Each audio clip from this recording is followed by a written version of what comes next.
Hello, on se retrouve pour une nouvelle vidéo un peu plus particulière parce qu'aujourd'hui on va parler de Node.js et notamment des timers en Node.js. Donc ce sera un peu moins JavaScript, même si évidemment on continue d'écrire du JavaScript. Donc j'avais envie de vous parler des timers parce que je trouve que voilà, on a des nouveautés assez sympas qui se sont ajoutées à l'API des timers et donc je vois aussi qu'il y a beaucoup de choses que les gens n'utilisent pas au niveau des timers, enfin des nouveautés qu'on a depuis maintenant plus d'un an, 2 ans presque, je n'ai plus exactement. Donc voilà, je me suis dit que ça pourrait être sympa de faire une petite vidéo là-dessus. Donc les timers en Node.js, c'est quoi? Bah, un timer, c'est cette... En tout cas en Node.js, mais on les a aussi en front, en JavaScript front. Donc après, leur fonctionnement n'est pas forcément strictement identique, etc. Donc il faut faire attention à ça. Mais en Node.js, voilà, ça va nous permettre d'exécuter des codes JavaScript à des intervalles particuliers, ou du moins de dire, bah, je veux exécuter un code JavaScript d'ici 500 millisecondes. Après, les timers sont pas précis, il faut faire attention. Il n'y a pas de garantie que le timer sera exécuté à 500 millisecondes. Par exemple, si on indique 500 millisecondes, on n'a aucune garantie qu'il sera exécuté à 500 millisecondes près. Et c'est pareil pour les 7 intervalles. Faites attention, les intervalles, on ne garantit pas que l'intervalle ne drifte pas. D'ailleurs, il drift, il perd, il drift de quelques millisecondes par intervalle. Donc faites attention à ça. C'est des choses à savoir. Donc typiquement en termes d'utilisation, donc ça, c'est des choses que beaucoup connaissent.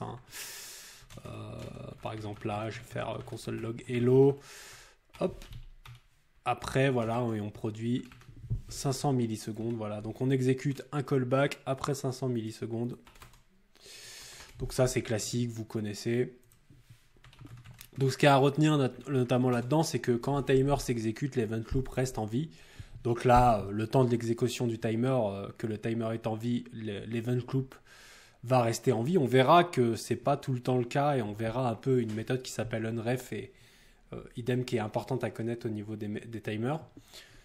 Alors petit détail, imaginons que là on passe une valeur de notre callback et je remarque ça aussi, beaucoup de gens sont pas forcément au courant, mais il faut savoir que vous avez un troisième argument qui sont en fait 3 petits points, donc reste d'arguments.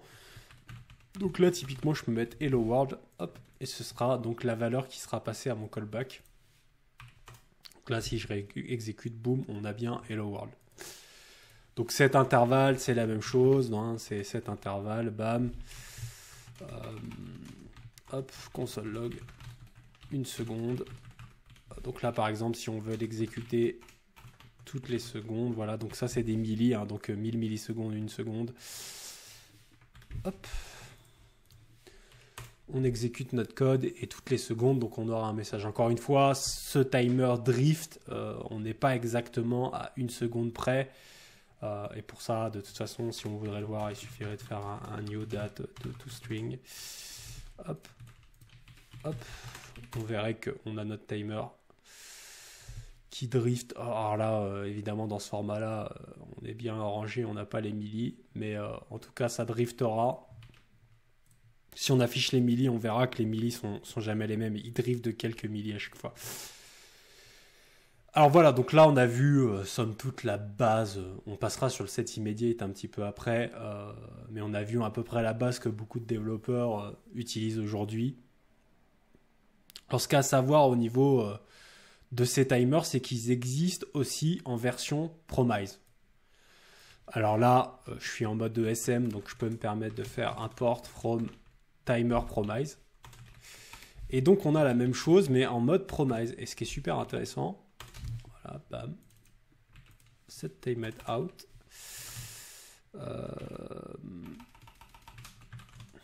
On peut await. Je peux dire await de 1 seconde. Console log. Donc là je suis en ESM, donc j'ai le top level await. Et donc pas besoin de réimplémenter la promise de soi-même, on exécute le code, boum, 1 seconde. Donc ça c'est vachement cool, on a la même avec set immediate si vous avez des besoins. Donc là ça prend pas d'argument évidemment. Et ce qui est encore plus intéressant avec ça, c'est que d'ailleurs si vous n'êtes pas au courant, reprenons notre timed out. Donc notre timed out, il nous demande, imaginons ici, on attend 10 secondes. on fait virgule. Alors value, on s'en fout, on passe void 0. Et ici, ce qui est assez intéressant, c'est que ça va prendre un signal. Et donc ça, par exemple, on pourrait, tac, signal, abort signal. Alors il n'y a pas de complétion parce que c'est trop récent. Et donc j'aborte au bout d'une seconde. Bam, voilà. Donc le timer qui doit prendre 10 secondes à l'origine, bah, on peut avec un signal lui dire à tout moment de s'arrêter. Donc ça c'est assez intéressant. Il me semble même que le set intervalle de tête il est async itérable. Donc ça ouvre des cas, assez intéressants. Si j'ai bon souvenir. Je crois que sur Node.js, en plus, on a un exemple. Cet intervalle. Ouais, voilà, tac, hop. On peut s'inspirer. Donc, comme dit, il est async itérable. Donc,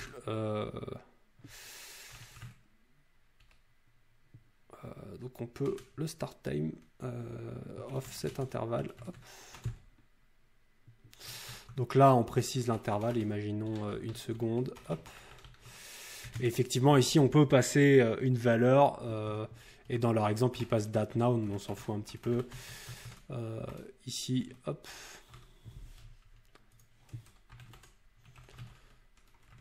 Et on a des codes comme ça. Et donc ça peut être sympa aussi, hein, si vous voulez exécuter quelque chose en récurrence. Enfin, ça peut ouvrir des situations sympas, évidemment. Ici, il faudrait imaginer peut-être on récupère un callback dynamiquement, mais bon, là, on voit que toutes les secondes, ça va bien afficher. Donc, ça nous offre des façons d'écrire du code qui sont un peu différentes. Donc, voilà ça à retenir. Timer promise et aussi le fait qu'on puisse combiner ça avec des signals, donc un signal à board controller. Donc ça, par exemple, c'est un sujet que vous pouvez creuser si vous ne savez pas ce que c'est qu'un board controller. C'est pour arrêter des opérations asynchrones. Donc ça, c'est les mêmes API qu'il y a dans le browser que vous verrez probablement avec Fetch ou les choses comme ça. Ça marche aussi. Alors, au-delà de tout ça, on a un autre petit sujet qui est peu souvent utilisé. Alors déjà, je vous présente, on a des nouvelles API qui sont pas disponibles en termes de type. Donc là, il nous met any. Mais on a ces fameuses API scheduler maintenant qui nous permettent de faire scheduler.wait. Donc ça, c'est apparemment des API qu'on a côté navigateur et qui ont été implémentés côté Node.js. Donc là, ce qu'on a, on a un code avec un intervalle qui va exécuter Hello World toutes les 500 millisecondes et on attend 2 secondes pour afficher un message 2 secondes elapsed.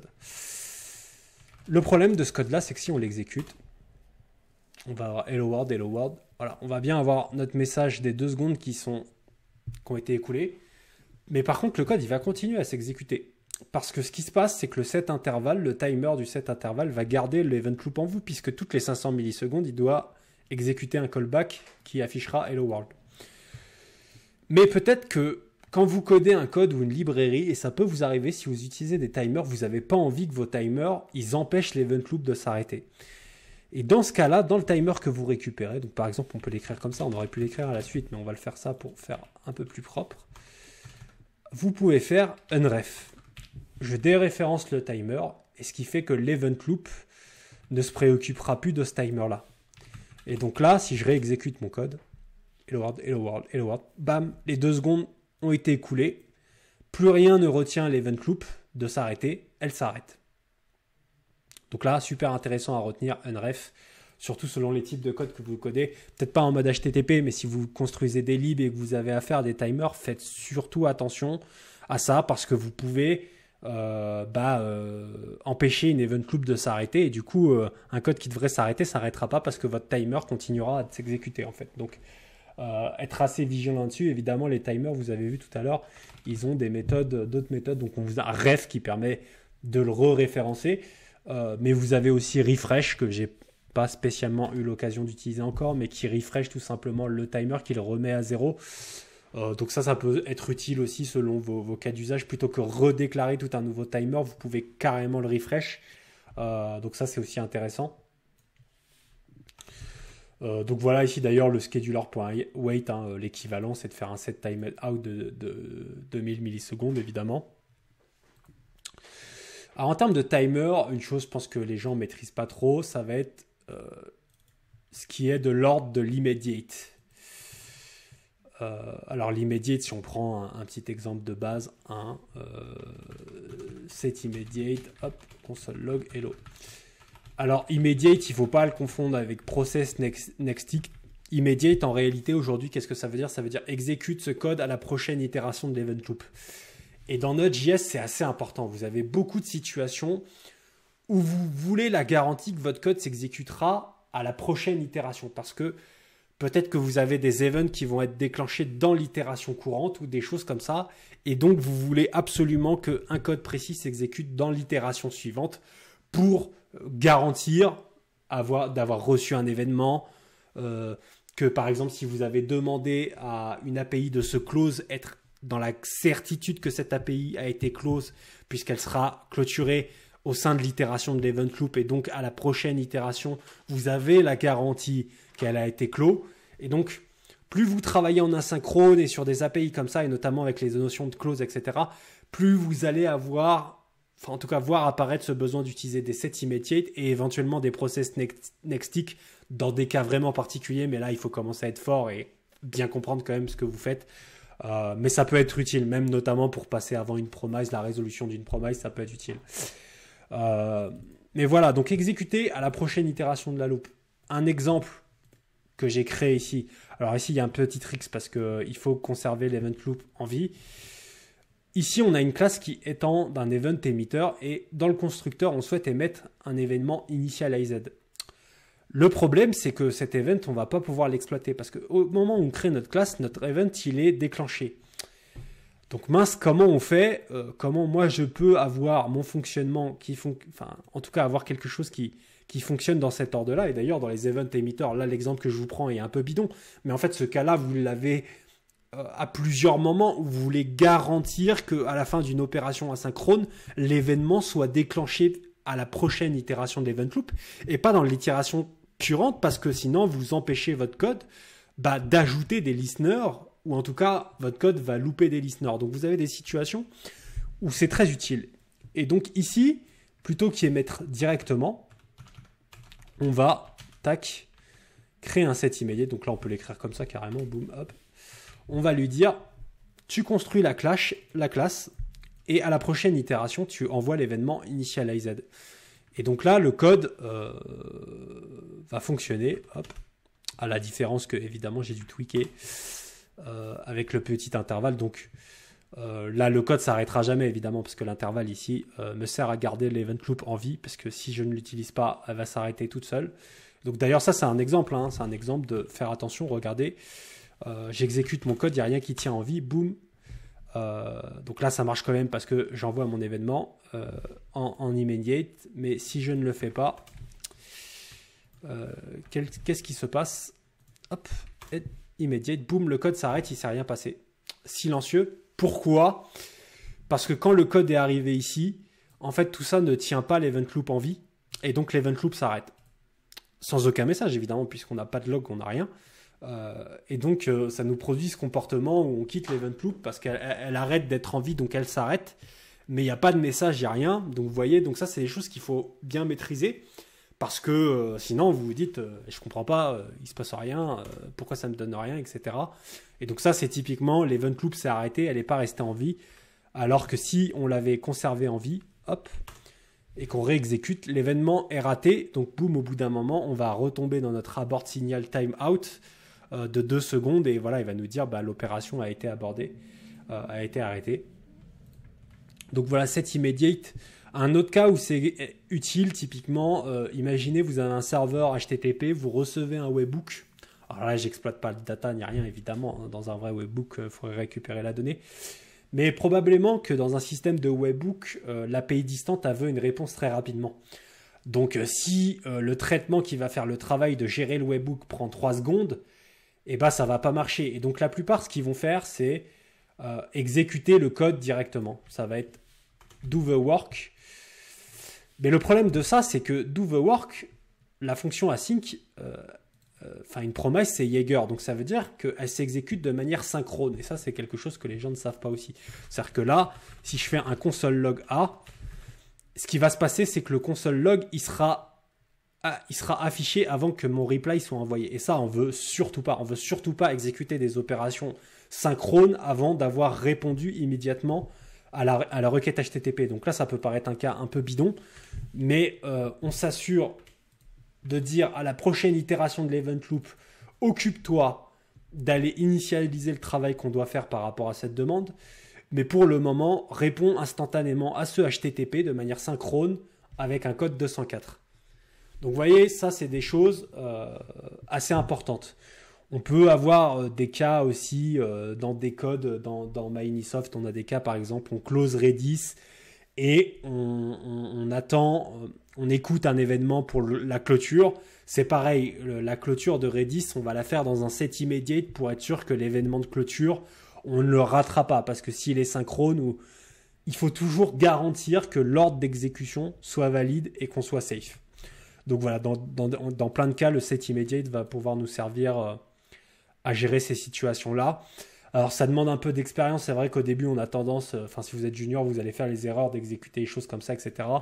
Et ça, il faut travailler probablement avec des développeurs comme moi, où moi je dis à mes gars, ici tu aurais dû utiliser un set immediate et j'explique pourquoi. Et effectivement, les gens comprennent un peu mieux de se dire, ah d'accord, je comprends un peu mieux pourquoi on doit avoir ces notions d'event loop et exécuter avant, après, parce que dans certaines situations, vous pourrez vous retrouver dans une où vous ratez un événement et puis vous allez galérer parce que vous n'allez rien avoir, vous n'allez pas avoir de message, tout va être silencieux et vous n'allez pas comprendre où est votre erreur. Donc il y a plein de cette situations où effectivement utiliser des immediate ou process nexttick dans des cas plus rares, mais même moi j'utilise quasiment jamais nexttick. Généralement la bonne pratique c'est utiliser toujours immediate, sauf si vous avez un besoin ultra particulier, utilisez immediate. Voilà, j'ai fait à peu près le tour de l'API Node.js. Alors, n'oubliez pas, il y a un guide officiel Timer in Node. Alors ça, c'est quand même cool. Boum, tac, tac, tac. Je vous montre avec la page web ici. Donc un guide sur justement un peu comment utiliser Timer. Et puis ça vous reparle justement du set immediate, de nexttick. Il y a pas mal de choses.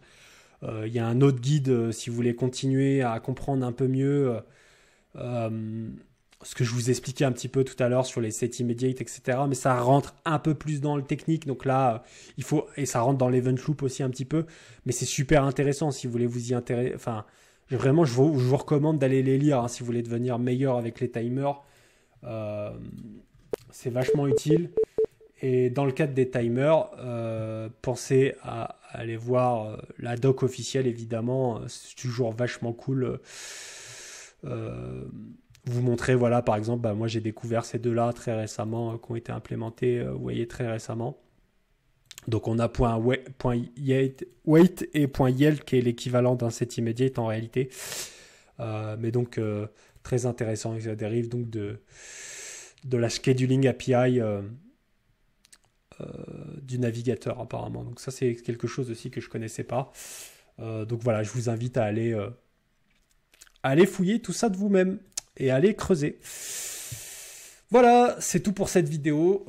Comme d'hab, j'espère que vous aurez appris quelques petits trucs, même si là, franchement, les timers, ça se voit assez vite, mais c'est vrai qu'il y avait pas mal de nouveautés, donc je trouvais ça cool de passer là-dessus.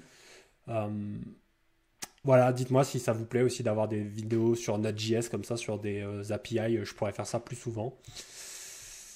Voilà, ciao!